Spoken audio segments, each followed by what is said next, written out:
What's up, friends? Welcome to the Hyperbolic Time Chamber Podcast, where we fit 15 days of content within an hour. I'm your host tonight, Jeffrey Louie, along with Ron Kauanoe and Thach, and we got a lot of big Nintendo news for you all, guys, so hope you guys stick around. Definitely watch it, listen to it, wherever you're listening from. But before we start, big shout out to Anchor. Thank you, Anchor. And what is up, you guys? How are you guys doing tonight? Chill Sunday evening? Solid. And it's been a campfire all week. You kidding me? Oh yeah, not chill. I've been hot. Not chill. I've been breathing in smoke all day, every day, dude. Oh damn. Wildfire in California is That's freaking true. crazy. Oh That's man, we're burning out here. We're burning out. It's not just COVID. We're not just the number one COVID capital. We're also going on fire. Like literally, that's not even a joke. Like Fire Nation, bro. Yeah, dude. It was the last thing we needed. I was out the other day. I had to do some chores. I was all outside, and then, man, it was just being out there just for a little bit. You feel really bad. Your lungs. You feel lethargic. Everything. Dude, it's damn near like I'm having secondhand smoke all day, like 8 hours. I work outside. Yeah, all you day, work so outside. yeah, it's crazy, and it's especially like sometimes I have like hard time breathing, so like it's rough out here. Man, they're all trying to attack our lungs. Isn't like COVID like more of a respiratory disease? Yeah, and then we got this smoke too. Shoot. Yeah, it's a bad combination of everything right now. It's cloudy outside. Yeah, California, it's terrible. Usually we have, especially we're in Northern California, usually our air is pretty clean. But it's every time I look out the window, I'm like, man, it looks like the whole world hotboxing right now.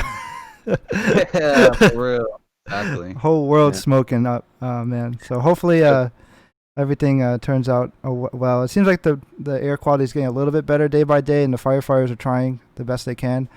I do know that they were, I don't know if this was true or not, I saw a post saying that they're trying to get firefighters from Australia and Canada to come out to California to help, fight this. Mm-hmm. That's rough. Good. Yeah, they need every little bit of help they can get. Yeah, for sure. But yeah. Well, that's our recent news here, but let's get down to the regular programming, ladies and gentlemen. So, Nintendo, what was you guys wanted to talk about with this? Is there a rumored Direct coming up, Ron? Yeah, so there's a rumored Direct. I want to save that one for a little later, but they said potentially it's going to be 28th. But, that's still a rumor. But for certainty, we know that Final Fantasy Crystal Chronicles is getting a port to the Switch. And I believe it's coming out next week. So that one originally came out for GameCube? Mm-hmm. Now 17 years ago. Yeah, so 17 years ago on the GameCube. Now we are getting a Switch port, which is cool. But also not cool, as so I've heard, because they're not. Are they going to support online, or are they only doing local co-op? Or online. It's online. So there is no local co-op on it. Now that you said. And they had a little bit of heat and controversy about that, but the reason being is, this wouldn't be Crystal Chronicles if there wasn't some sort of complication with the multiplayer. Because if you remember the original, you needed a Game Boy Advance, you needed the link cables, and you didn't use regular controllers. You all had to use Game Boy Advances for the three other controllers. Probably you could use one of the GameCube controllers, but that's why the multiplayer wasn't shared enough. You had to be bougie. All your friends had to have Game Boy Advances. Yeah. So this is perfect. They made it better where it's cross-play online with the Nintendo Switch, and it's going to be on mobile as well, and it's going to be on PS4. So they're doing the Fortnite. Wow. But there's no local co-op. That's a little bit of a stain. But what you could do is you could download the free version of the game. There's a light version, which you could play with you could play with anybody for free for up to the first 13 dungeons. Okay. That's I correct that. The first 13 dungeons if you play with someone with the actual copy of the game. If you don't, then it's a little limited, maybe the first 3 levels. Don't quote me on that, but yeah, they made it very accessible despite no local co-op. But you can play the free version as long as you have 2 systems or more. So. Okay. Well, since this is such an old game, came out, like you said, 17 years ago on the GameCube, there's probably a lot of young kids out there that probably don't know anything much about Crystal Chronicles. So since you're a veteran of the game, maybe you can explain a little bit in depth, what the gameplay is like. Because I know it's not like a normal Final Fantasy game. Mm-hmm. So the play style is, it's not turn-based like how you would think a traditional Final Fantasy game is, especially back then. It is more of an action RPG, similar to Kingdom Hearts or Monster Hunter, things like that.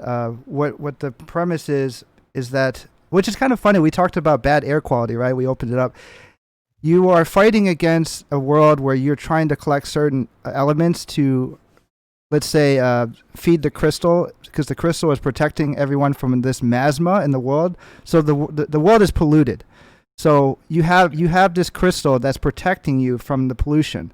So that's why it forces everyone to stay together in the same area. And one person has to hold the crystal. It's kind of no one really likes to do that, but you kind of take turns. So as you're moving along a level, one of the players is going to hold the crystal as long as you move around. And then he has to protect you. You could put down the crystal. You all fight some enemies. One person picks it up. You're on your way. So you're pretty much fighting against this pollution, and you're collecting these energy orbs to keep your town alive, to keep the crystal powered. Okay. Very cool. I don't think I've ever played Crystal Chronicles, so I don't know too much about the game itself. Download the free trial. Play with us. Yeah, I'm gonna have to do that. It's on Switch, you said, or it's on PS4. It's on Switch. You can download the free trial. George and I already pre-ordered it, so you just play with one of us. You can play up to the 13 levels for free, as long as you play with one of the retail players. Okay, yeah, I'd definitely be down to try that with you guys. That'd be cool. It's only $30 brand new too, so it's not too bad. Right on. Dope. Very cool. So is it like a full-on remake, or is it like a remaster? Full on. Good question. Full on remake. They did add, I believe they said 13 additional post dungeons as well. So they remastered the soundtrack. They got the Kumi on. I forgot her last name, but she also did the Final Fantasy XI soundtrack too. So it's a good composer. So you have a lot of options. Options. So is it going to be the basically the not Trials of Mana? What the hell is it called? What's the first game? Is it Trials of Mana? You mean that remake, Trials of Mana? Yeah. Something like that.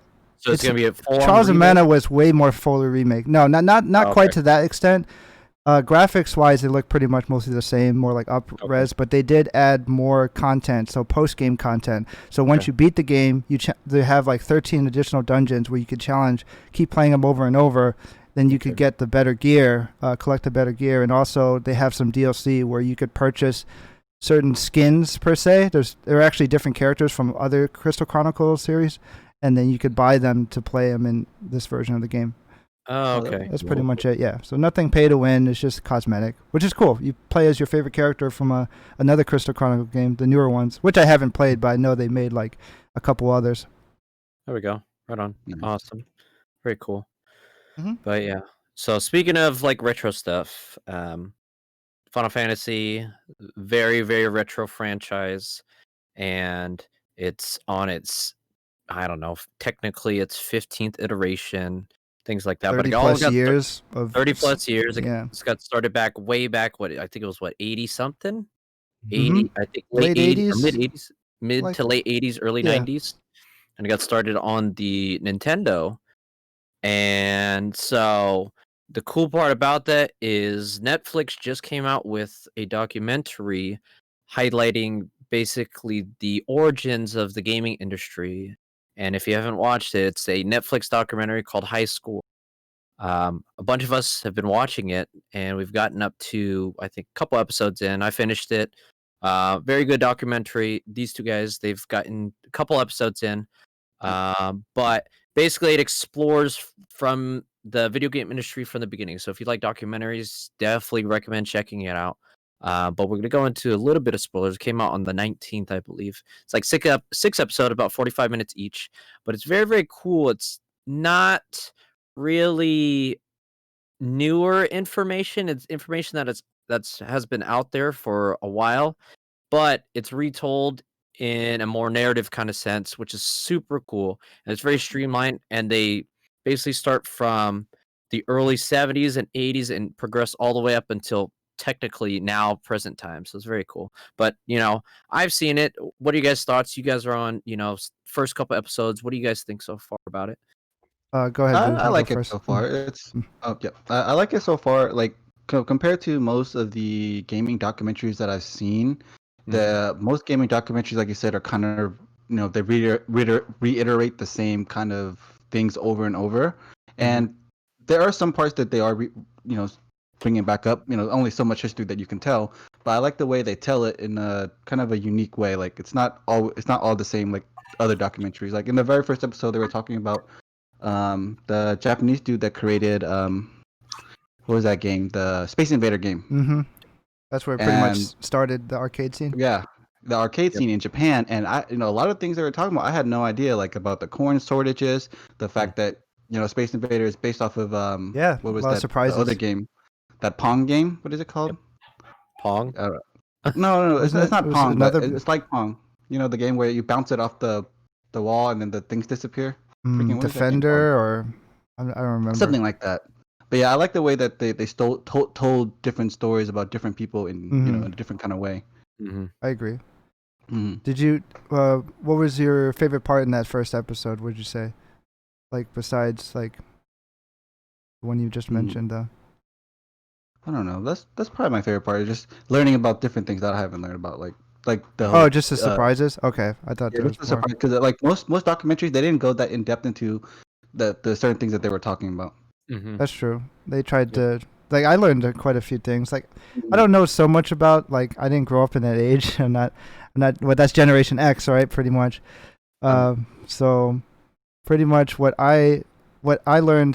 This was more like episode 2 when they mentioned about Donkey Kong being the first arcade game from Nintendo, but originally it was I forgot what it was called, but it was a Space Invader clone. But they kind of got it in late, and they're like, and everyone's bored of Space Invader. That we got more intricate games. Can't speak English. Coming out, and it's just I thought that was interesting. Like they literally had to repaint and reboard because they had all these systems all on the ready on the boat to be shipped over to America, but they had to retrofit them all to be Donkey Kong instead. So that was pretty sick. I thought that was pretty cool. For me for episode 2, but I like the show. I mean, everything pretty much reiterate what Vu said. It does show a lot of different things that you don't see in it. Especially, it's not so boring where you think you probably can't relate to it because some people are not gamers. They have a lot of representation where I was really surprised when that I believe it was the girl that won. Well, now she's a girl. She won the championship for Space Invaders, or was it? And then she mentioned in the middle, like they threw a little hint in there, like, well, I always thought of myself as a woman, and I was like, what? You're not a woman? And then not until the end of the episode, he was a little boy. She was a little boy at that time. So I thought that was kind of cool, like how they kind of shocked you, and then it's not like set up or anything because it was true. He was a boy when she won that tournament, and now he's a woman. Right. Mm-hmm. Yeah. That was pretty cool. Interesting. I wasn't expecting them to go in that direction. Like I thought that was pretty cool. Like I said, adding representation for gamers that don't see that kind of representation very often. So that was a good thing they did there. And they tried to highlight women being more prominent in gaming because it was very. Remember when they mentioned it was very male dominant. You look at these. 90-10 yeah, it was like old dark dingy arcades, and everyone's just like sweaty nerds, male nerds with probably BO and stuff like that, and then. You know what? He was like, I want to bring some girls in there, so let's make another game that's more appealing to girls, and that's where Pac-Man was thought up. And then also, they literally made it because they went out one day just eating pizza, took a slice out, and they're like, oh, yeah, this would be a great character. Mm-hmm. But yeah, go ahead. Simple premise. Such a simple premise, but go ahead, Ron. What were your thoughts? Yep. So the first couple episodes were really, really good. Like, it does a good job of kind of hooking the common folk in, people that don't play games. So they give you kind of a general history of how the industry started, basically what was the first couple games that basically kicked off the video game industry, and a couple of the original spearheads that created some of these original arcade cabinets. And that's what I loved, going back to the roots and recognizing some of these people, not some of these people, some of the great icons that created a path that has led to this multi-billion-dollar industry that we have today. And I always like seeing documentaries kind of explore their origin story and tell it in a way where, hey, it's almost like a grandparent or a parent telling sort of like a younger child, like, hey, this is let me sit you down and tell you a story. And they did a really, really great job with the writing, the dialogue, the shots, even just the cinematography in this was really, really good, and just added to basically the overall aesthetic of the documentary, and that's what I really loved. They had great sound choice, great sound design. They used a lot of like 8-bit chiptune kind of soundtracks, which really, really got me hooked on it, and I binged it in the entire night, and it was really, really, really good for me. I knew There's some you would stuff, like like I that. said, Yeah.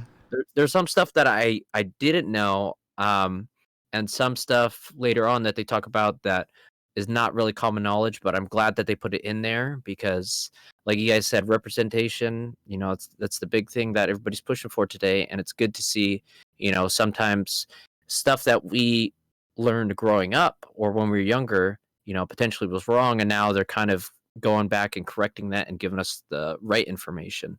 Kind of like, how we celebrated like Columbus Day, and we found out later on that Columbus was kind of a dick. And They so tear down his statue or something? yeah. Yeah. And then basically, we find out, maybe we shouldn't celebrate this guy and we should celebrate something else instead. And, it's not that political like that, but basically that's kind of the same situation that they've done, where, you may think somebody invented something, but it was somebody else and they never got recognition, almost like a Tesla and Edison kind of scenario. So it's very, very cool. But in addition to that, I love seeing just the old stuff and them just talking about retro stuff. As a retro collector, like I love seeing them talk about old things and introducing that to potentially a younger audience. And with that sort of older kind of things, you can educate the future generations and let them know, hey, this is how it started. You can start off like this, start off something small and grow it into something big. Because I think the first couple of episodes they talk about what is their name? It was the mod kit for, I think it was what, was it Defender or I think it was Super Defender or something like that. Super Defender, I think, with the Super bombs Defender. flying in. Yeah. Yep. And so basically they talk about these kids, these college kids that went to MIT, and they had talked about all the different arcade machines and how Defender was, a big popular thing back in the day. But over time, people would learn the strategies of the game, what to do, what not to do, and sort of like the algorithms. And basically, they were like, hey, well, this is getting kind of stale. We need to change something up. And there was no kit to basically upgrade the system or the game, make it harder difficulty like how we have nowadays.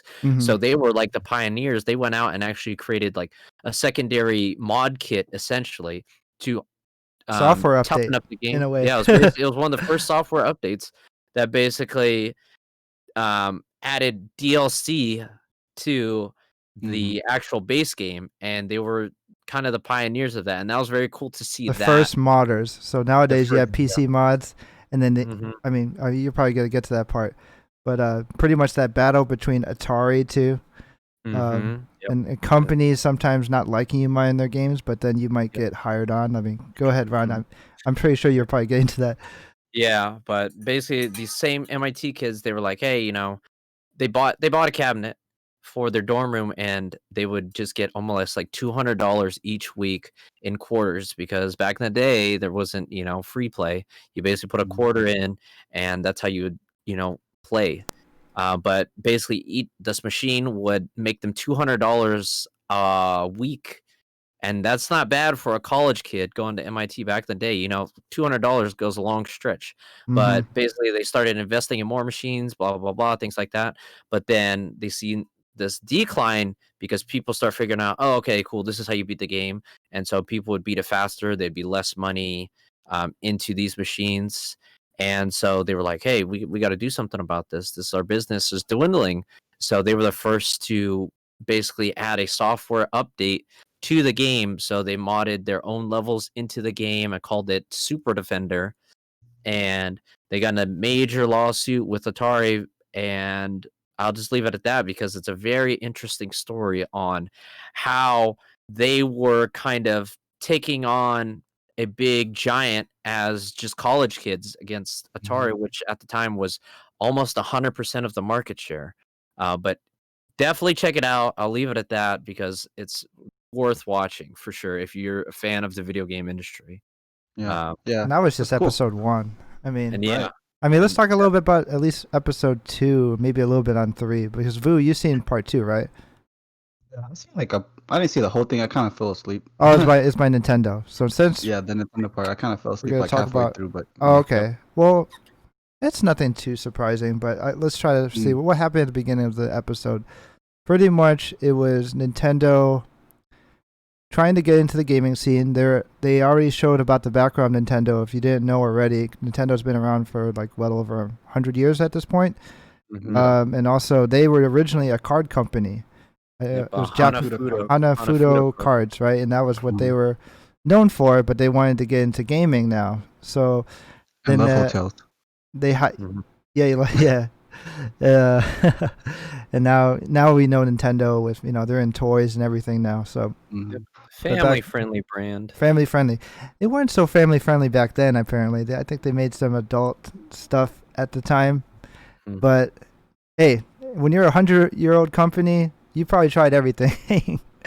Somewhere. Yeah, somewhere down the line. But yeah, I thought it was interesting where they actually, I didn't remember the name, but they highlighted the Nintendo composer, the original one, who made all those 8-bit sounds and stuff like that for the Nintendo console and their arcade games and stuff like that. And it showed him DJing in Japan. I was like, hey, I'm not. I thought that was cool. But what were your thoughts on it, Ron? It was very cool because they go back through the history of Nintendo. Yeah, they did. And they talk about how Nintendo was not a big company back in the day. Go back 100-something years, I think 150 years or something like that. But basically, Nintendo started off as a Hanafuda card company, and that's how they got their name. Then they started manufacturing toys, and they found out about Atari. Atari was the first one to basically start the video game scene at home, basically with cartridge system and of course the cabinets. And so Nintendo was a late player to the game. So they're our savior. They were trying to figure out Atari, when they went out, it was because of ET and all the trash games they were making, all the bad quality games, and they saturated the market. And then no one respected video games anymore. But Nintendo came in, swooped in. Hey, we got this mascot, we got Mario, we got all these games you want to play, Legend of Zelda. They came with the quality games, and that was the story from there. Yep. So it talks about the story of how Nintendo saved the industry from the crash of, I think it was 86, I believe. But Atari, they were in the game, and they were taking over. They had almost 100% share of the market, like I mentioned earlier, and they were talking about how they were just shoveling out just shovelware. And shovelware, if you don't know that term, or you're not familiar, shovelware is basically just crap stuff that you put out there that basically they actually just shovel out. So it's just trash that they just put on there just for the sake of being on there. And sometimes it could be something simple flash games that don't work, things like that. But the notorious game that is probably one of the worst rated games of all time is the ET game that came out on the Atari 2600. And it did so poorly that they buried all the extra copies in the New Mexico desert, I believe. That's a documentary in itself. I believe there was. Yeah, that's a documentary in itself. A couple years back, they had some sort of dig where they went back and they were like, hey, is this true? Are all these cartridges, buried? And people were like, oh, maybe it's an urban legend. Maybe it's real. And so there's a whole nother documentary of basically them searching for these lost cartridges, and is a big part of the crash, and it led to a big downfall of that. But Nintendo came in and they introduced Donkey Kong, which we know is a major Nintendo IP today, and that kind of kick-started off what we know as the modern game industry, or the second age, the second coming of the Nintendo industry, or of the game industry. So it's pretty cool. But Definitely yeah, gotta watch it. Don't want to give away too much. That's just the first Yep. 2 episodes. The third one was about role playing, which is, I guess, we could touch. The only thing I want to touch upon with that with role playing is that they did mention a bit. You can't talk about role playing and not talk about Final Fantasy. So yes, spoiler, they do talk about a little bit about Final Fantasy, and that it was originally inspired by Ultima, which was a game made here in the West, and and pretty much derived from Dungeons and Dragons. I thought that was a pretty interesting episode as well, because I've been so into role playing games now. I mean, it's 2020. I want to live somewhere else that's not this year, you know. So live a new second life. I want to live that second life where I'm a badass freaking dragoon or something like that in Final Fantasy. Right. But yeah, I thought that was really interesting. If you get to episode 3, they talk about role playing. Pretty much this whole start of it. It goes as far back as the text role play games, like no graphics, just nothing but text. You just enter in like your answer and stuff like that. It's crazy. Almost like, back in the day, what was it called? Oregon Trail kind of stuff. But basically, like Jeff is mentioning, RPG, role-playing games, RPGs. The reason I like this documentary is because you see the birth of genres as well. Like, you think of RPGs, Metroidvania, platformer, puzzle games, things like that. They do a very good job at looking at the origins of those types of genres, and they take you in the whole history of basically what started it, what game, what company, and they go into kind of an expansive history on why this game, or why this genre is so popular today, because of X game, because of Y game, because of Z game. And it's very, very informational, and I highly recommend it. I know we're kind of going into spoiler territory, but definitely watch it. It's very, very informational. It's nothing really that new. I mean, it's really it's up to the public, but like, I guess it's spoiler territory. The one thing I want to at least leave off, if we're leaving off the topic, I want to mention where one of my favorite parts was like where he was when they had the lawsuit against Nintendo, Universal Studios, and they thought Donkey Kong was taking a lot of liberties from King Kong. And pretty much their lawyer was named Kirby, and then when he fought that battle, it's not the best tribute was to make the Kirby character like as him. He kind of looks like kind of pink and round himself, so it was kind of funny. I didn't know that was actually probably based off the lawyer that helped him win that lawsuit. But my question to you guys, if Nintendo would have lost that, would you think that we would not have Nintendo today? Would that have totally shut them down? I think so. Nintendo, I think they're a pretty strong company, even if they were not to have the ability to use like King Kong or Donkey Kong as a license. I'm pretty sure they would have figured out other creative ways to work around it. They're not dumb. They know what they're doing.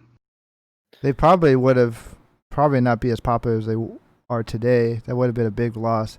But I think they would have found some sort of, recovery. Yes, no, I agree, because totally, if you take away Donkey Kong and you lose that license, or basically you lose that lawsuit, Mario has his origins in that game. So does Pauline, and technically Peach, or the predecessor to Peach. Without that, I think they might still be around, but not as prevalent. It'd be a very different scenario for Nintendo today. We might see them. I don't know. I don't even know what to think. What kind of Nintendo alternate reality we would get if they actually lost that? That'd be very interesting to see somebody take on that role and see, what if scenario if Nintendo lost, what kind of thing they would do. But no, definitely, I would think they would potentially be around, but I'm not too sure actually, because if they lost this was basically going to bankrupt the company. Yeah, and that's what they were pretty much alluding to. That was the thing, if they didn't win this lawsuit, they'd be DOA kind of thing. And so we might not see Nintendo, or that might not have been as popular as they are today. So, it'd be a very different landscape for them. Yeah. But no. So, one more thing I want to talk about in the documentary is the early on in episode 2, they, like you were talking about how this is kind of the start of new genres for different kind of video games. I feel like this is the beginning of a new business venture for Nintendo in the sense of the NES, the Super Famicom, the Japanese version, and their separation between that and the American version. That was cool. The two Yeah. systems are very completely different, and that kind Very of unique. spurred on a new way of business for gaming. Because before that, Japanese market and American market weren't so different. You had whatever Atari or whatever systems they were sold cross market, but once the Famicom came out and then the NES came out, they were so completely different. They wanted to capture more American audience and not. They made the Super Nintendo. They made the Nintendo look like a DeLorean, like similar, kind of like that gray look and that clean edges. That more beefy American style. That they try to make that business model for Americans more prominent instead of focusing on the Japanese market. Because before that, you don't see that too often, and now that's totally different design the whole choice. Business model of now it's the whole business model of gaming is like we have to separate the Japanese games from the American games because Americans may not like it. Even though nowadays everybody loves Japanese games, but at that time it was a completely different story. Yeah. So I thought that was really interesting. I thought that I like. Yeah, that's a good one.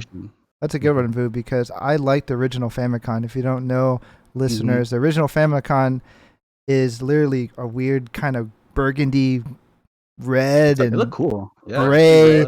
But it's cool because all the cartridges are different colors and everything. It looks fun. Like it looks awesome.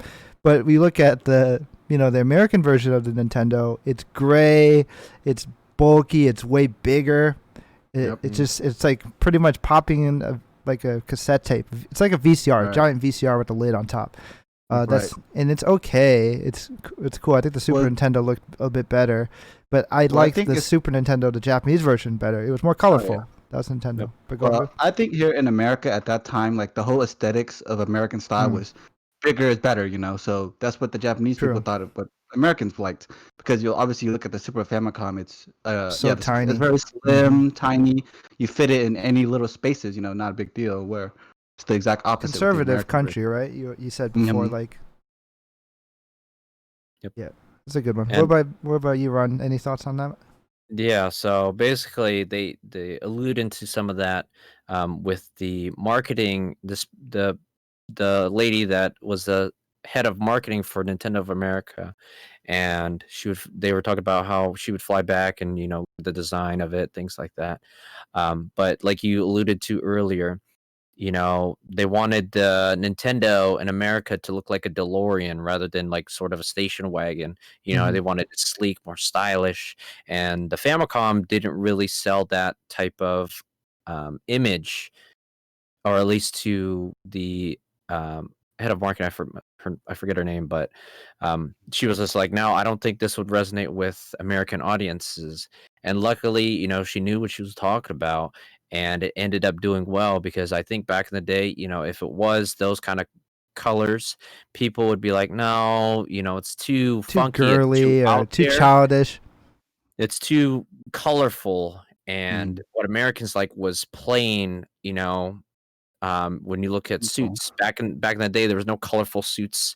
It was literally black, blue, suit and tie, black, blue, just straight up, just all right, cool. I want to look nothing too different, nothing too outrageous. Nothing outrageous or outlandish, basically. And that's what they talked about with the Famicom and the Nintendo. And basically what the Famicom stand for was the family computer. That's short what the Famicom stands for. And with the NES, it's the Nintendo Entertainment System. So when you think of it and you think of the models, family computer is not as out there as the entertainment system. And both, if you put those two names side by side and you compare them, the entertainment system sounds a lot more beefier, a lot more bulky. I would say a lot more American. It's got that machismo to it. It's like entertainment system. I'm here to entertain. It's a whole system to entertain the person or the family. With family computer, it's just like, okay, it's a family computer. All right. The entertainment system had more oomph to the name, and they wanted to basically reiterate that design and have that name match the design, which was super, super, super smart. And I think that's why, for sure, I think that business model of separating the Japanese and the American was definitely a good idea. Nowadays, you can mold the two just because a lot more people are accepting of different sort of cultures, and a lot more people are actually looking for Japanese types of stuff. One thing is Mother 3. Basically, everybody's asking for that game, and it was only released in Japan, and that's one of the titles that nowadays, there is a fan translation now. People are super out there, and they're loving. They want more of that Japanese kind of content. And back in the day, it was kind of reverse, where they were like, "No, I'm not really interested in these Japanese games. I don't understand this. I want to play my own. I want to play, the American, I guess, basically typical American kind of stuff. Like all the shooting kind of games and all that action. I'm just surprised that to add on what you mentioned earlier, I'm surprised that Nintendo gave so much freedom to Nintendo America, and it still goes on with that trend now. They give a lot of liberty. They trust in that division of Nintendo to really try to, make it work and appeal to the American audiences, Western audiences. But I thought it was interesting where it went down to even to Nintendo Power, where all the typography and all the colors and the font changes were actually awesome. I remember back in the 90s, you look at like an old magazine or even Nintendo Power. I believe I have some in my garage somewhere if it didn't get bit up by like rodents or anything. But like you look at it, it has this certain Nintendo feel for sure. And then not that to say that the Japanese one was bad or anything. I thought the Japanese one looks awesome too. That's why I like the two distinct differences. Like I think it's really cool. Because there's no other console that did that, like besides Nintendo doing it. Like you look at the PlayStation coming out, all the consoles now, they're all the same looking. Back then it had there were two different looking consoles for Nintendo's first couple consoles. Not until the Nintendo 64, it was the same across the board. Yep, for sure. And that's the cool thing, we see that differentiation back in the day, and I think a lot of the industry has to basically thank Nintendo for doing what they did, because without Nintendo basically saving sort of the industry, we might not have the Sonys, we might not have the Microsofts or Xboxes. So we might just be stuck with, Atari, and we'd be stuck with TikTok and Fortnite and not even not any games probably. Yeah, basically those shovelware types of games, if I may say. But I know we've been talking about Nintendo and stuff like that, but at the top of the hour, we did talk about them potentially being a powerhouse this week and having sort of a unannounced Nintendo Direct. And with Donkey Kong being one of their IPs, over the years, they've grown their IP base to numerous sorts of intellectual properties. We have Mario, we have Zelda, we have Samus, we have the Xenoblade saga, we have just a bunch of different plethora of Nintendo-owned IP. And I wanted to ask you guys, if this rumor is true about the Nintendo Direct that's supposed to be happening Friday, what would you guys like to see from Nintendo? Mother 3. Earthbound sequels. For sure. Full Trails of Mana remake. Okay. Put the claymation type of style graphics. That would, use Unreal Engine 4 or something. Okay. I don't know. That's too much wishful thinking, but that'd be cool. I think I want just what everyone else wants. I want, if they do for remasters or remakes, definitely for sure. If I can get the HD collection or HD version of Wind Waker, I know that came out on the Wii, but that'd be cool to have on the Switch. Is a game I've been looking forward for a long time. Okay. Definitely for sure the Metroid 4 would be sick. If, like you said, if they would bring out Metroid 4 on an Unreal Engine, looking super sick, it would kill it. It'd be over. Yep. And it's not ready yet. It's probably still in the oven.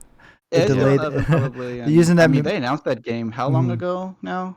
2 years ago, I believe, or 3. Miyamoto. They're using that Miyamoto quote, as we quoted last week. That's right. Skyward Sword. Delayed game is eventually a good game. Yep, Rush game is a bad game. For sure. Yep. But yeah, no, it's very hopeful because you're talking about Zelda, potentially a Wind Waker port. There have been a couple leaks, according to Core Genius on here, that Skyward Sword might actually be real and it might be ported to the actual Nintendo Switch, which it makes a lot of sense right now because Skyward Sword, it was originally on the Wii, and it was, I remember that E3 when Miyamoto came out and he had basically the Master Sword and the Master Shield, and he was like, ha, and he was pointing and stuff like that. But basically, as he was swinging, he was sort of using, he was showcasing the Wii's motion controls and how you can move around with it. And of course, from the Wii, we've got the Wii U and the Switch. And with the Switch, we have the HD Rumble in the Joy-Cons. We have the gyroscope.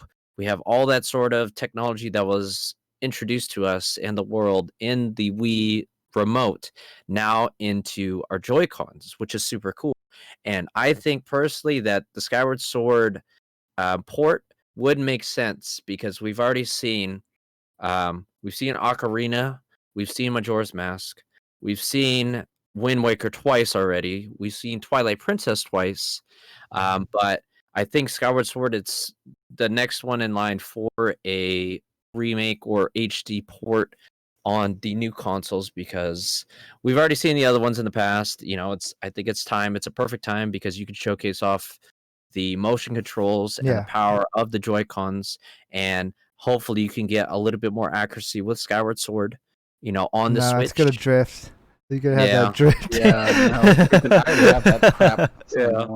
It's gonna drift on us.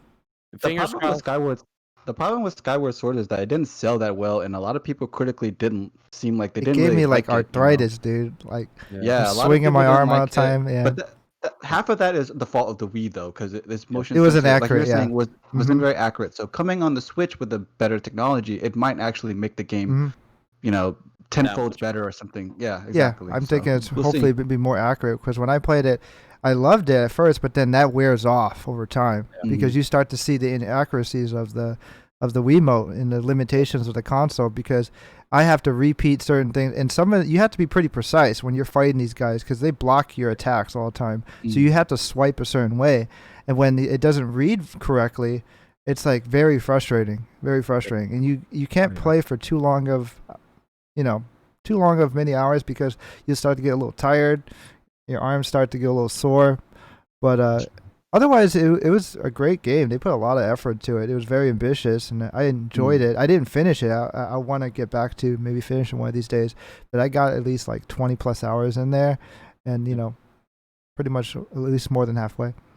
Nope. Agreed.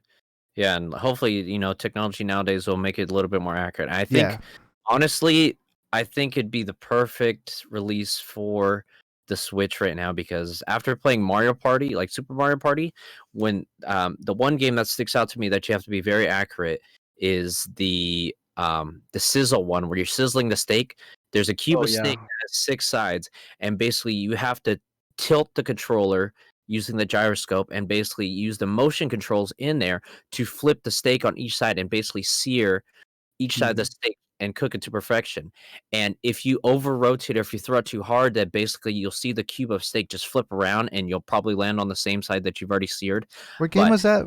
What game? That was a Mario Party game, right? Mini game. I remember that. I was playing with Vu back in the time.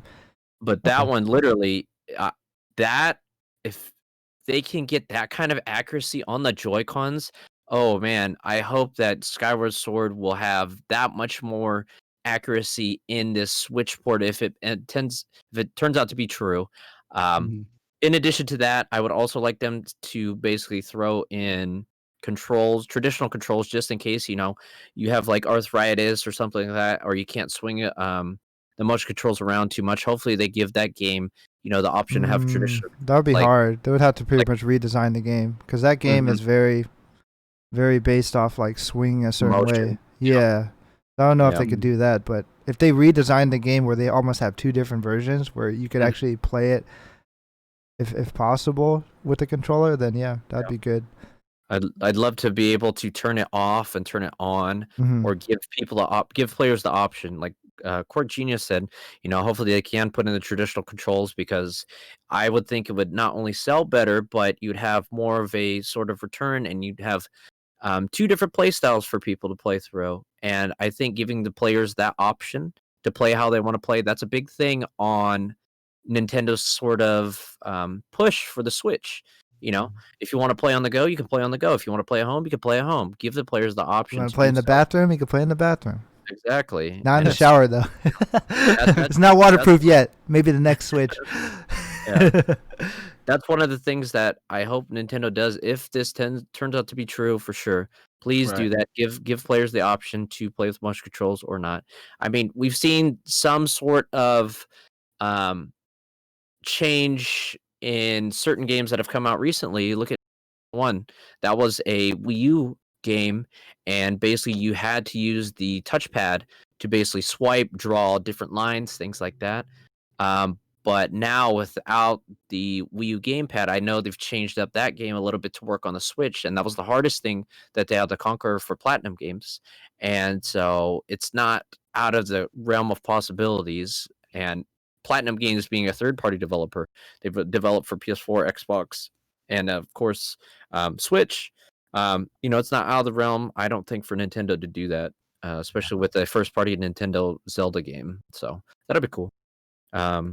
It's exciting, but hopefully there's more than just remake stuff. I want to see like some footage of Breath of the Wild 2 or something like that, because that got to be scheduled to come out in the next couple of years. Mm-hmm.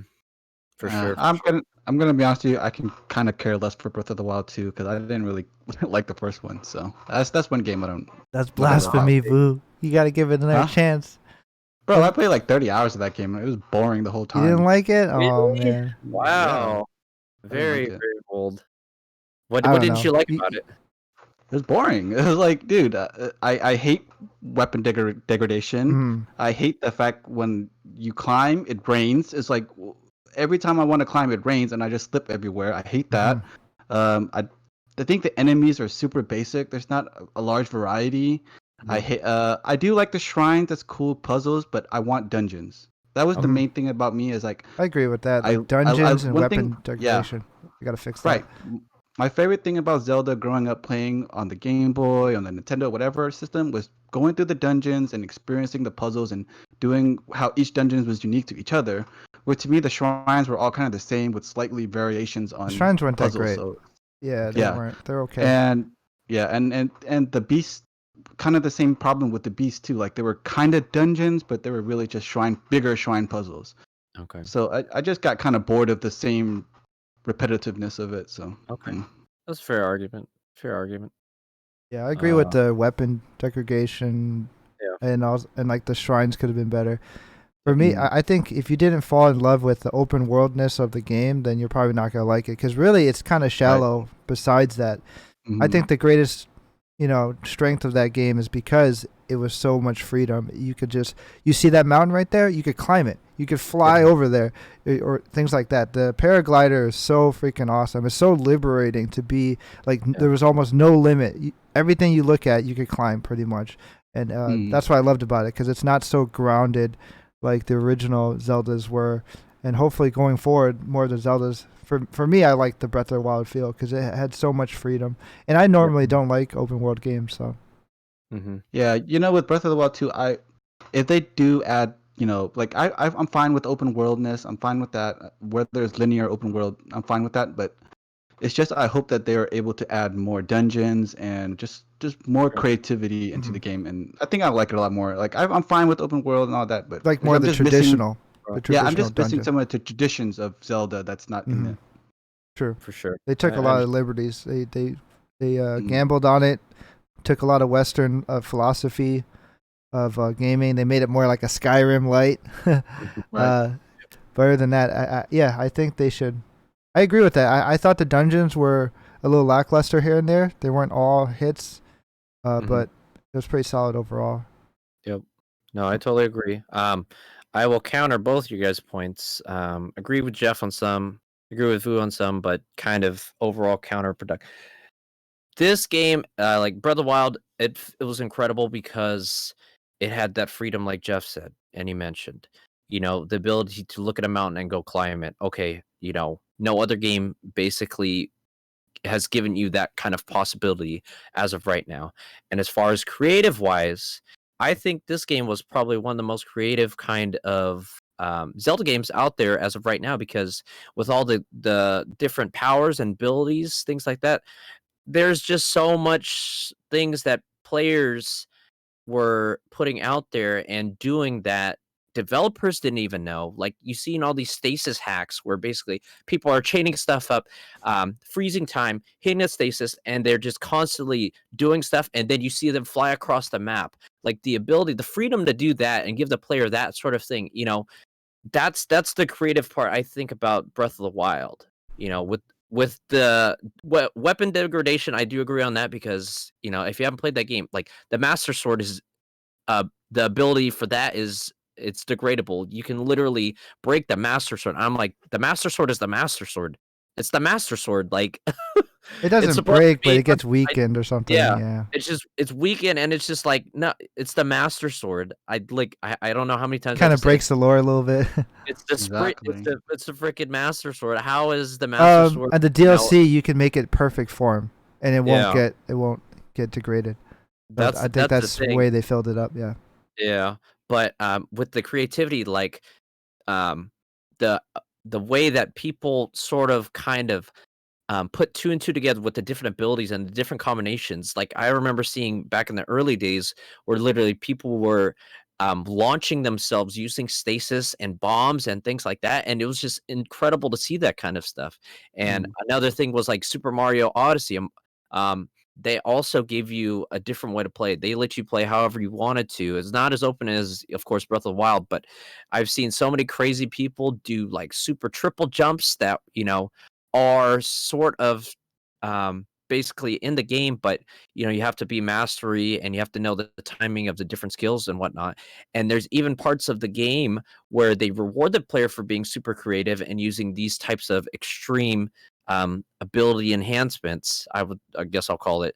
But they put, like, I remember this one level where they have just a whole pile of coins, and it's, you can't reach it through traditional means. You have to think outside the box, and the little puzzles everywhere. I like that. It's very, very, it's not perplexing, but you have to think outside of, double jump, or hey, let me jump off the wall. Like, you have to think of different sort of out of the box strategies to get to this thing, and they reward players to do that. I think that they should do that a lot more in Breath of the Wild. Like, if you have like sort of creative ways that basically you can kind of get outside the map, or reach this reach the top of this platform using this sort of ability, I think that would add to the game.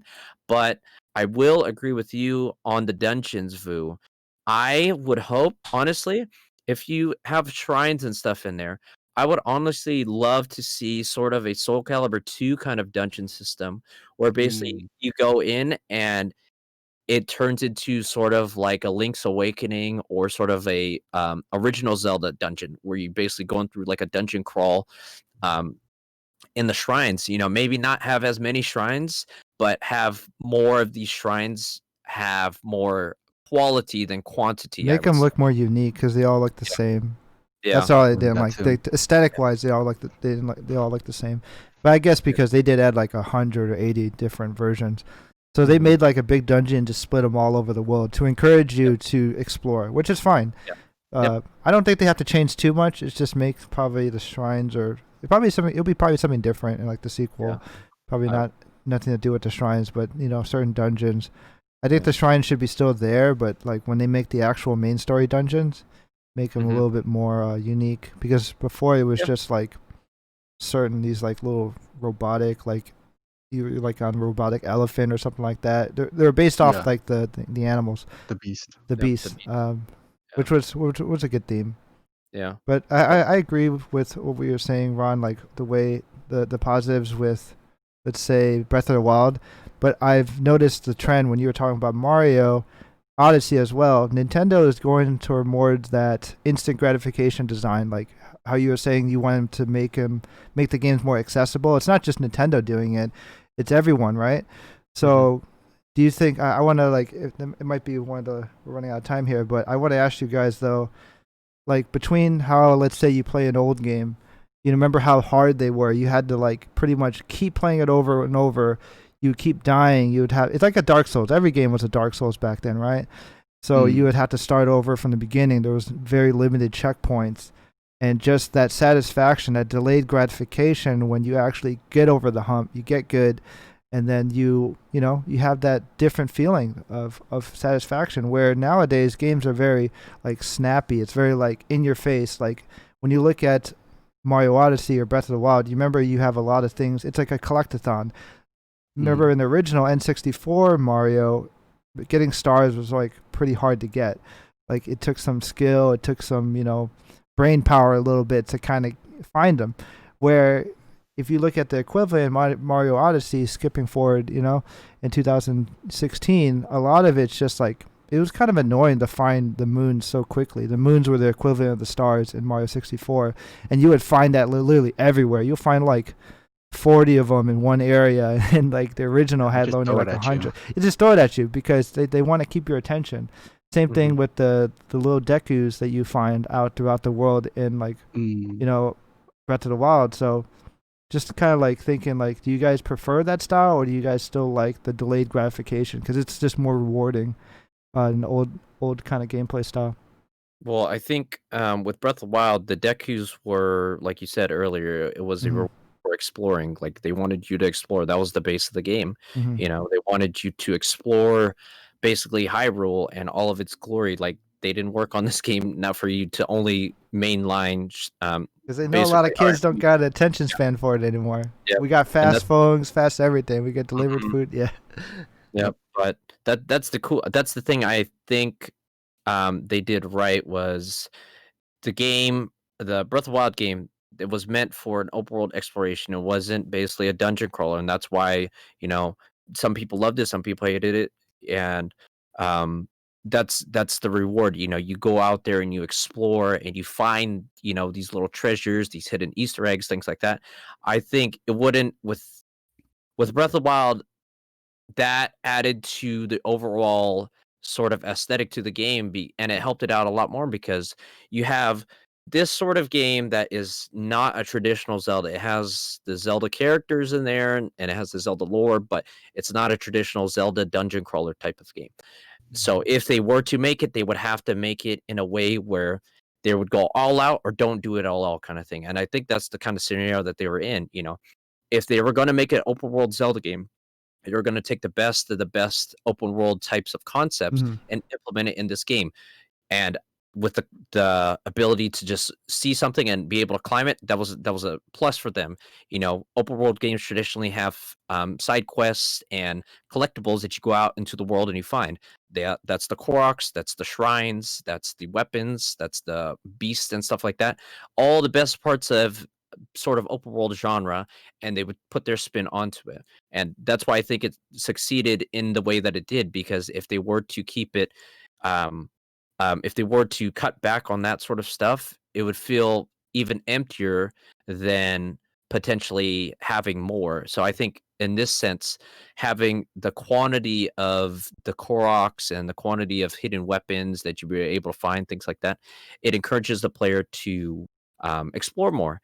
And it is definitely different than back in the day where the objective of the game was to get to the end, beat the boss, and it was more of a streamlined kind of thing. But with that was always about exploring, though. It's not too far in the lines from the original. It's like you still collect like the hearts or like things like that. So there's a lot of Easter eggs to find, but it just kind of doubles down now. Yeah, I think doubles down on that. Yeah. So, but basically, it was more of like a it was more of a streamlined kind of process, I would think. Hey, you go through all these. Oh, you check these. You check this. Boom, boom. As opposed to, hey, we're giving you the option. Yeah, you can head straight for a good balance. Ganon's castle. You can in Breath of the Wild. I like that. Yeah. There's someone speed run it. They just flew right into the castle and beat the game. I love that type of speed run that you could do. But I don't know about you guys. When I played Breath of the Wild, I thought it was kind of hard because of the weapon. Like degrading, you pretty much had to save your good weapons, and you had to be very resourceful. That's what I liked about it too. Like, no, I hated that, dude. That's not even. It was annoying. Yeah, I know a lot of people thought it was annoying. For me, like I'm okay with that. I don't like hoarding my weapons. I don't like playing the game and then all of a sudden I get this badass electrical sword thing, whatever, and then I'm just letting it sit in my inventory the whole game. I want to use it, you know. I'm the type. I'm the hoarder. The hoarding mentality. I don't like that. I want to play my game and use the game for what it is. I guess I see what you. Yeah, a lot of people did complain about that. I'm like at the end of Resident Evil, and I would have too much ammo for the boss. Like I'm that type of play, resource management. Dude, that's how my I think that's where they got the Minecraft mentality from, because they want people to kind of. I mean, it happened in Animal Crossing. They kind of they look at all these games like, oh, people like doing resource management. They like doing all this. So they took a lot of Western philosophies in this new Zelda game, and for better or worse. I mean, obviously, Vu didn't like it too much. Yeah.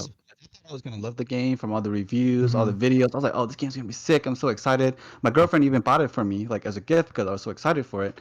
And then I was just super disappointed. I guess I just really wanted just a Twilight Princess is what all I ever wanted. See, I didn't like Twilight Princess too much. See, that's what it's different, because it was too. If you're looking for like original, kind of, it's already been done before Zelda, and you're looking for that comfort food, then Twilight Princess is great. Yeah. It's just a love letter to the original, like Ocarina of Time, but it doesn't do anything different that we haven't already played. I think that's what, for me, Zeldas were getting stale, because literally all of them were mostly the same. You could say the same thing about Mario's, but what they did with these new ones, they really it needed the breath of fresh air. It needed to grow up. It needed to evolve.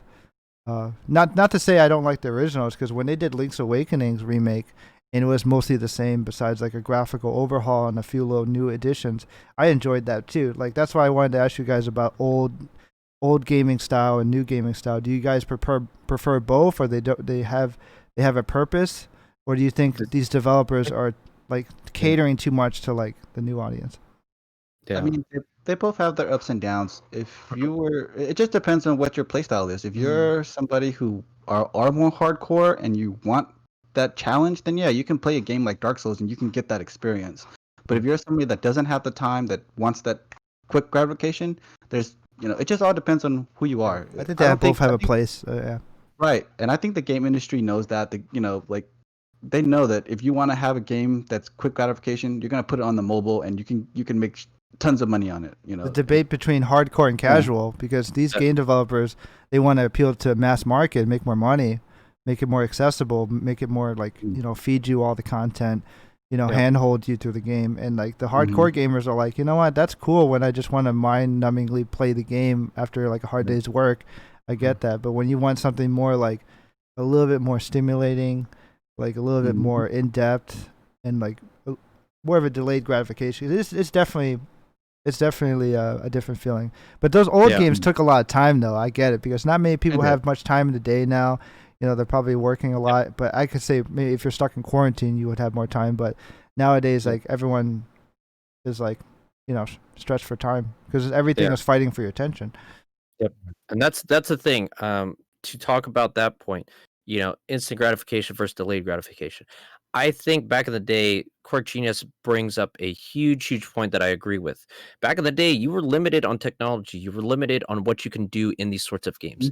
Maybe basically the hardcore, as we call it nowadays, the hardcore type of game where less checkpoints, that was because there was limitations on the technology. That's the only way that you could basically streamline a sort of story and have it still feel like a what do you call that? What the hell's the word? Geez, the story was basically not congruent. It's a fluid game. It's a fluid story that rolls all into one. It's from start to beginning. It flows into one big story, and you have that continuity basically throughout the story that is very stable. Back in the day, the reason that there potentially might not have been as many checkpoints, aka it was more hardcore, is because there was resource limitations on the hardware. There was only so much memory they could fit onto this little cartridge. Maybe that's why they only had this sort of checkpoint. Like an accident by design. Exactly. But it still works, yeah. With the evolution of technology, of course, we're going to have a birth of different sorts of play styles. And, with younger audiences and different sorts of technology, you have to evolve with that sort of market. If people are having a hard time with the hardcore, no checkpoint sort of systems. If the technology allows, why wouldn't you have more save points? It's about the game being enjoyable for the person, and over time, games do have to evolve with the player base. If people find that, yeah, this mindless numbing game is more enjoyable, they have to basically cater to the market to an extent, because if you make it hardcore, it's going to be a niche. Only the hardcores will play it. They both need each other. You need to find a good balance. You have to find a balance where basically, you have to have the money coming in, so that way, because the niche audience isn't going to support the whole company, the whole industry, the whole development team. There are those select companies out there that can basically make their money off of being this, aka From Software, with their hardcore sorts of punishing sorts of games. There's still a audience that loves that type of thing. Hey, From Software, they've been doing that for the longest time. That's their basically sort of marketing tactic is, hey, we are known for being a difficult game.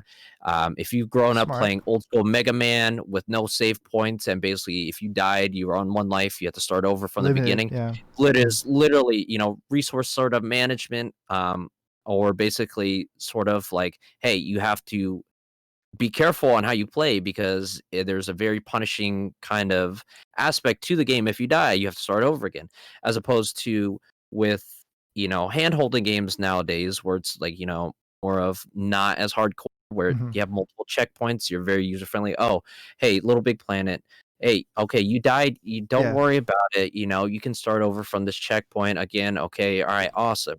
So it has to evolve with the player base. And definitely, I agree. Both of them, they both have their places in the industry, but I think instead of either being this or that, it's this and that.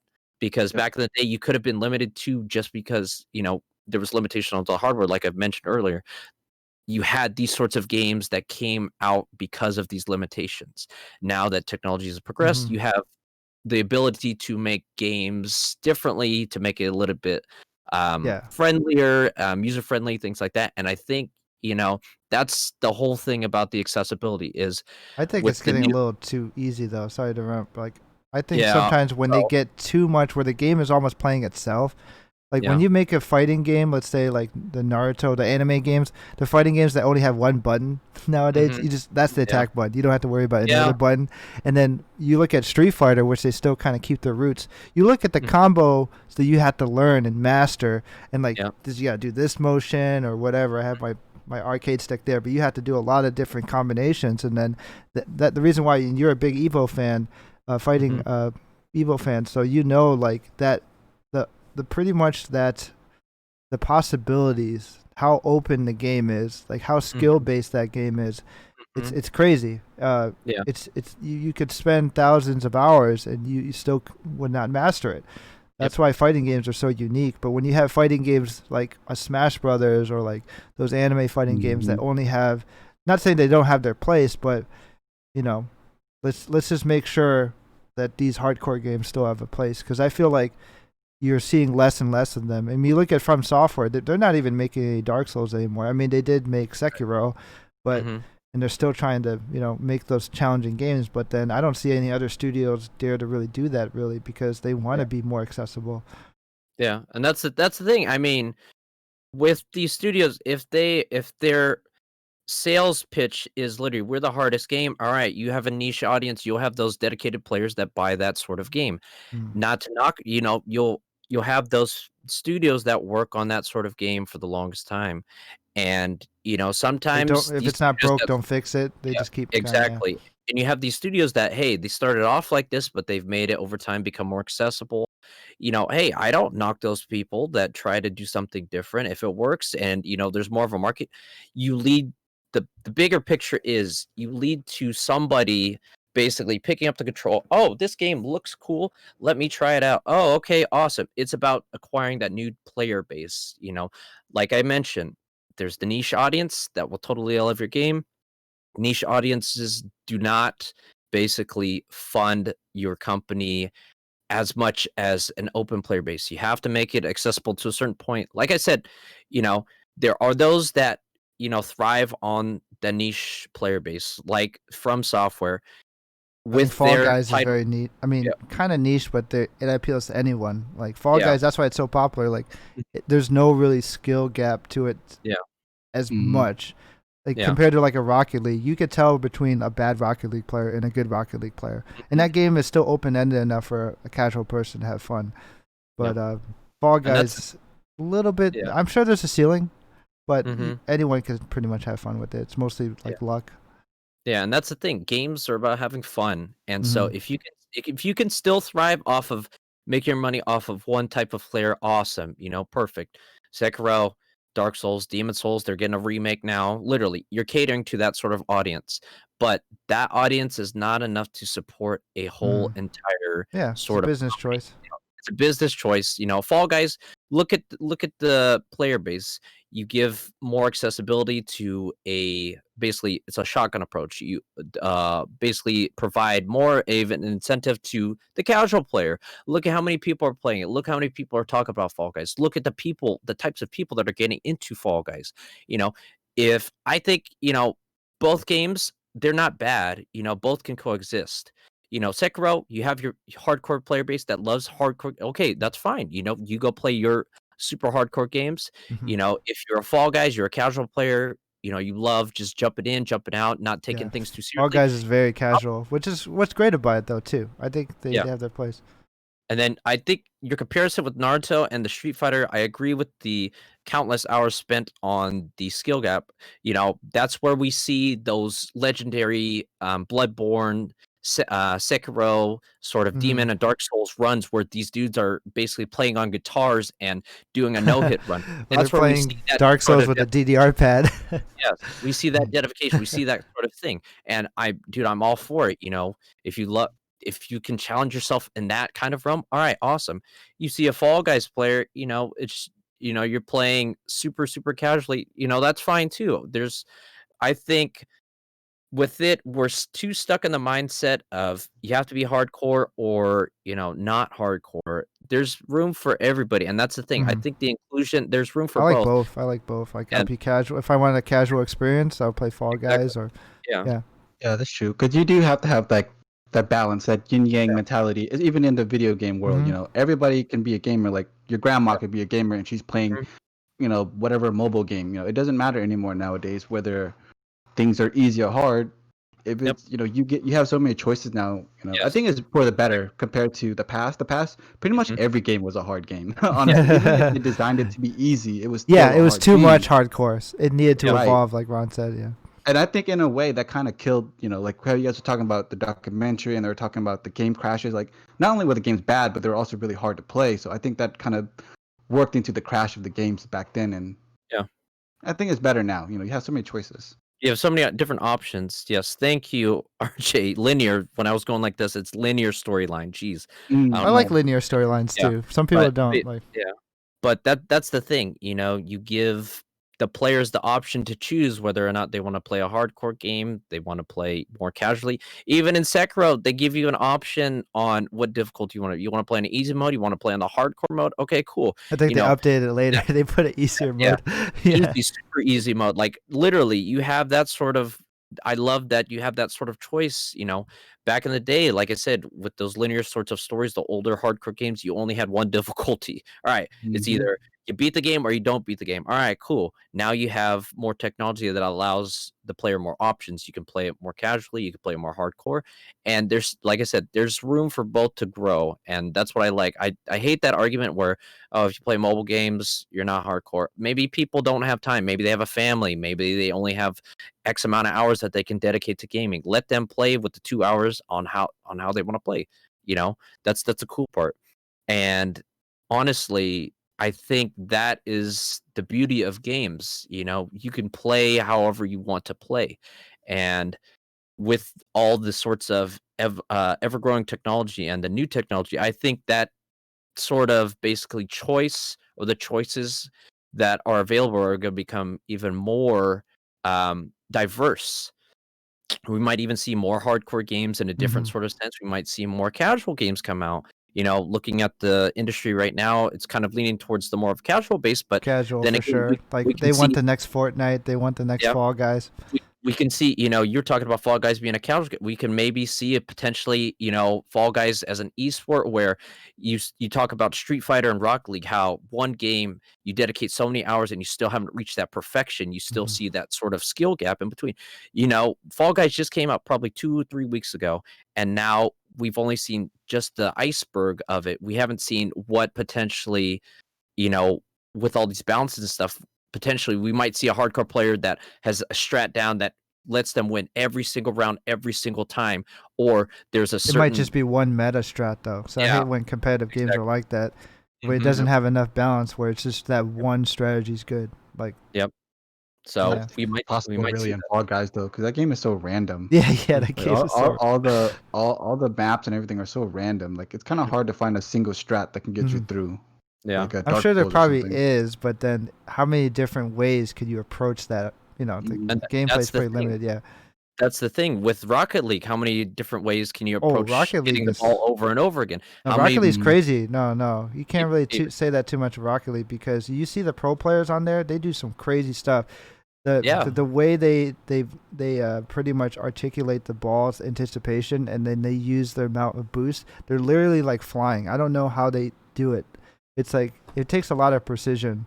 Like and the thing about, they had a pretty decent, I think they still have a decent esports scene, but they have a lot more of a skill ceiling in that game. It's really complicated when you see like a pro, like you put a pro, let's say, okay, let's put like the best, I guess, Fall Guys player against like some casuals. He's still probably, out of the 60 people, he's probably not going to win the game. I mean, there's still a lot of randomness going on. You can't anticipate like, oh, that guy hugging you all the time. I think it's just too much randomness to be True. But who's not to say there might be some sort of thing that we haven't seen yet that basically, oh, okay, cool, you grab me, I'll take your grab, just like in fighting games, and then all of a sudden I get knocked out, or I'm playing the egg game and literally this guy grabs me while I have a golden egg, but I take it at the very second and literally it launches the egg into my thing automatically. I don't know, that could be luck too, like luck on their side. Like I for sure got lucky. That's a lot of variables. A lot of variables. That makes it exciting to watch though. That game is kind of fun to watch. It's super funny. That's why it's popular to stream. Yep. So it is what it is, but honestly, that'd be a super cool thing. Definitely keep pushing forward, and there's room for growth for both sort of hardcore and non-hardcore. Yeah, I thought it would be a good discussion. I think both definitely have their place. I just hope it doesn't lean too much to casual, where a lot of hardcore games are not really developed. We're already kind of seeing it already. Like a lot of the games are way too cookie cutter. Even companies that were known to make hardcore games back in the past, their games are very hand-holding, and not that there's anything wrong with it. It's just still try to appeal to a little bit more of our hardcore audience as well. Yeah, I totally agree. Stuff. I kind of wish more game companies would do kind of like what who is it, the one that developed Ninja Gaiden? That's Tecmo or something? Ninja? My brother was playing that actually, the old ones. Yeah, they're so hard. Team Ninja? Well, whoever developed that game, they did a cool thing where I love, because Ninja Gaiden is probably one of the hardest games you can play. It's the original Ninja Gaiden is freaking difficult. Even the one on Xbox is super hard. Yeah. Yep. And one thing I really liked what they did with that game was like if you play the game, it'll put you on like whatever mode it is, the hard mode or whatever. But if the game senses that you really suck at the game and you're dying and losing over and over and over again, the game will ask you, do you want to put this on a lower difficulty? And when you do, the whole game, you get to play with a pink dagger. And that way, if you're like streaming the game, people know, oh, this dude sucks. He's playing with a pink dagger. He's not a real Ninja Gaiden player. I like those little nods and stuff that they add into it. That's cool. That reminds me of Earthbound too, because if you play the game for hours at a time, your mom will call you. The game Mother 2, Earthbound. Your mom will call you, or your dad will call you. Say, son, you've been playing the game for very long. Are you sure you don't want to take a break? If you guys ever played Earthbound, that was such a fourth wall breaking thing. That was so cool. Like that's kind of reminds me of that. Yeah, I love that. The quirky charm in like Nintendo games, especially in Earthbound, is so good. Yeah. But that's what it kind of reminds me of. Oh, you suck at the game. Do you want to lower the difficulties? Many games actually do that, actually. Yeah. And I look as an insult. You think I'm bad. I've known that did it like in your face. Yeah. That's interesting because a lot of games do that. Like That's true. Like, I guess Ninja Gaiden was more maybe I don't know. I guess Ninja Gaiden is known to be hard, so they have to try to make it more accessible. See how these companies that used to be known for just strictly hard games, they're probably forced down from the higher ups to say, "Hey, we got to make this easier. We got to make this easier, so more people will buy the game." So I don't blame them though. But any final thoughts about it? I mean, we're running out of time. Pretty much it overtime right now. But literally, that's one of the things. Like you said, you have to make it more accessible, and if the accessibility makes a lot more sales, that's more money in your pocket. That leads to sequels. There's just a bunch of different things. Unfortunately, as an F-Zero fanboy forever. I know as a F-Zero fanboy, there is not enough player base to support a F-Zero release. I've come to accept it. There's not enough people to garner sort of a Nintendo re-release of basically F-Zero or a new series. A lot of people talk about it, but how many people will actually buy it? And that's the thing. I play pretty niche games. I don't really play. I understand that there is, if you have a limited amount of game or a limited amount of people, you have to justify whether or not all this development time into this sort of game will basically see a return on investment. As of right now, I know a lot of people are asking for it, so hopefully it is enough to basically greenlight a F-Zero project, but I'm not holding out any hope. It is what it is. And that's why I agree, if I applaud all these companies that can do that with a niche audience and basically, put out this sort of game like, hey, we are releasing this game. This is, super, super for the hardcore gamer, or, it's super, super for the casual. Literally, this is what we make. This is what we focus on. I applaud those kind of companies that can focus on one sort of game type or one sort of audience and thrive on that. And with F-Zero, I hope that's one of my things that I hope they announce this Friday at the Nintendo Direct if it's real. But it is what it is. If we don't get it, I haven't gotten one for 14 years at this point, so it's fine. I'm sure we'll hear it from you if they do. Like if I miss a direct, you're gonna text it in the group chat and be like, "Hey, F-Zero 2020." I'm surprised that no indie studio has made their own F-Zero clone. There have been a bunch of F-Zero clones. There's Redout. There's Redout. There's Wipeout. There is literally Wipeout. There's another one that's basically what the frick is it called? I bought it, but it's what the hell is it called? There's another one that's out that's basically another racer. But Redout and Wipeout are the two ones that come to mind at this point. I've never heard of Redout. I've only heard of Wipeout. Redout is another racing sort of game. I forget the one that's out, but definitely those two are kind of F-Zero-ish, but not F-Zero. But it's the closest thing as of right now. But I still have my Nintendo 64 and my GameCube copies of F-Zero X and GX. I'll have to check out the old ones because I have them on my Games Arcade, the Super Nintendo games. And then I'm sure it's on there, the Super Nintendo versions at least. Yep, but F-Zero. They just got to make an anime, okay? Just make an F-Zero anime, advertise the series, and then, hey, a game comes out if the anime is successful. Yeah. They have that F-Zero track in Mario Kart that was pretty sick. That's what I'm saying, I like that track a lot.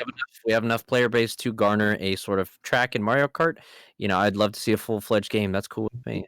Literally, they have the handheld games, F-Zero Maximum Velocity, or F-Zero Maximum Velocity, F-Zero GP Legend, which is based off the anime that came out back in the early 2000s. There's just a bunch of stuff. We have Captain Falcon as a staple Smash Bros. Character from the original Smash Bros. Okay, cool, He's more famous in that than for his own game. Why don't we get? I mean, if we're talking about racers, why don't we get another Diddy Kong Racing? Because that was better than better than Mario Kart. Like when at least they run the 64. CTR is cool. I like CTR. Diddy Kong Racing. It's an adventure racer, and that's what I love about it. So they need to make a racer with they did kind of with the new Mario Kart. They put Link in there and some of the Animal Crossing characters. Crossover. But if they made a Smash Bros version racer, that would be pretty cool. You'd be racing with a Sonic or something like that. Fire Emblem characters. Yeah, that'd be sick. Bro, that's Mario Kart 9. What are you talking about? Probably, yeah. Don't worry. Working on it. Don't worry, Mario Kart 9 in Nintendo the works. shh, stop it. Don't reveal our secrets. Dude, Mario Kart 8 has been out forever. That's why haven't Mario Kart game. 9 It's so old. Why isn't there a new worry. Mario Kart? Don't worry, they're working on something. Hopefully, it's an F-Zero before Mario Kart 9. But I mean, they'll have a Captain Falcon character, and then they'll have a few stages. That's the closest thing you'll probably get to an F-Zero. Captain Falcon in Mario Kart 9 instead of getting a just game. Just get like, hey, like a spin-off Super Smash Bros, but it's Mario Kart. I mean, come on, bro. It's Mario Kart 9. I'm telling you, that's Mario Kart 9. They're gonna add all the Super Mario Kart. They're gonna add. Let's pay for that. Yeah, Super Smash Kart. Be Mario and All-Star Racers or something. I don't know. Yeah, so something awesome. Yep. So, all right, cool. I think we are out of time. Yep, we're over time. Yep. Hour and a half. That's usually the longest episodes we make. All right, cool. Go ahead and shout out your socials. Go ahead, Vu. All right, guys. Well, it's Rolla_F, Instagram, Twitch. Hit me up. That's it. All right, and Ron? For me, follow me here at Ron Kauanoe. Tweet me your favorite F-Zero characters, your favorite F-Zero game. Do you think we'll see it? Leave it in the comments below. Message me what you think. But yeah, other than that, that's pretty much it. Yep, for sure. And you can find me at 350Z Time on Twitch, Twitter, Facebook, especially on Twitch. I've been streaming a lot of Final Fantasy 11. My last stream was like 11 hours, dude. Otherwise, you can catch me on there and say hi. Otherwise, peace out, everyone. Thank you for listening. Don't forget to throw a 5-star review if you're listening on Apple Podcasts, Google Podcasts, anywhere you're listening from. We do have a YouTube channel as well. So you can look us up on Hyperbolic Time Chamber Podcast. Go ahead, like, comment, subscribe, share, all that great stuff. Otherwise, we appreciate you guys listening. So we'll see you next time. Yep. Peace. Thank you. Peace.